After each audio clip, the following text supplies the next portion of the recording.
always breakfast together, even when we were on the run, and dinner together. And you never, even when we had sports, were allowed to miss Shabbat dinner, the Sabbath. It was not acceptable. You had to be home even for that, and then you can go out after when we were teenagers.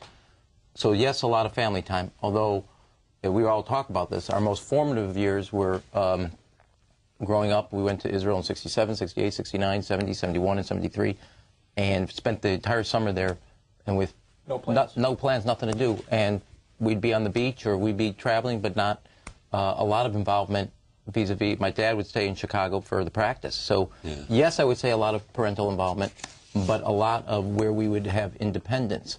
The irony, I was going to pick up on one thing that Zeke said. Our maternal grandfather, when he came to Chicago and finally settled and so on and so forth, lived in Albany Park. Our uncle, one of my mother's brother, was a sergeant in the Chicago Police Department in Albany Park.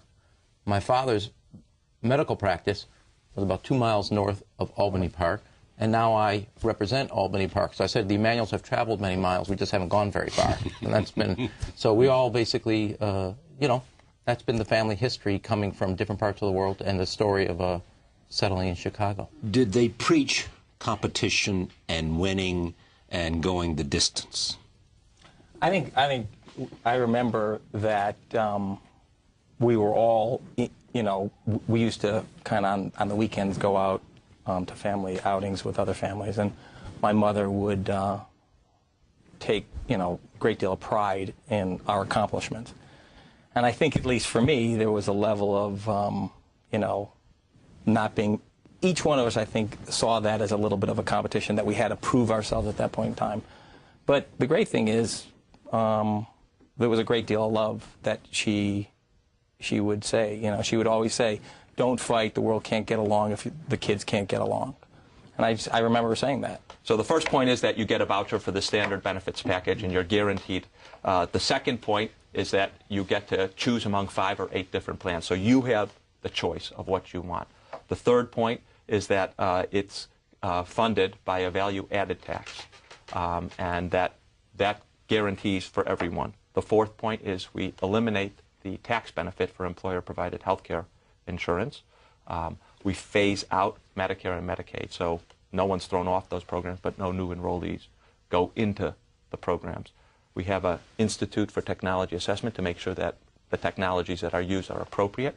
We also have a administration that gets information from people so that we can evaluate the quality of care Americans are getting and making sure that it's high quality so that the insurance companies don't skimp. And the last one is we try to solve the malpractice problem by having a center for adjudication and patient safety that actually prevents people from getting injured, and if they do get injured, quickly handles the case. Larry Summers said this may be the most important book on healthcare policy ever written in the last decade. Why hasn't this been introduced in the Congress? He doesn't know any congressmen. He has no pull with any congressmen. Well, look, this is I mean, Zeke knows that this idea is a game changer, number one. The notion of... You totally endorse this idea? No. What is it you don't... I prefer Deer Hunter as a movie. No, come on, tell me. I'm telling you, it's a game changer, but here's the issues, and Zeke knows this. I mean, we talk about this all the time. The notion you have a lot as a game changer. The good parts about it is that you have individual control. That's the voucher. Right. The good part is that you have universal coverage. Good part that is you cap the tax benefit that is clearly regressive, because all of us at this table get an unusual benefit out of the tax code for the type of health, for that amount of health care. Danger signs, and they increase from flashing yellow all the way to red. If you lead with, we're going to end the employer, you're going to scare a good portion of the American people. Because they depend on the employer. In a changing world, and in a world of more economic insecurity, you got to figure out a different way to talk about it. Second, as he says, we're going to phase out Medicare and Medicaid. If you're trying to pass it, I'm thinking my world, not his world.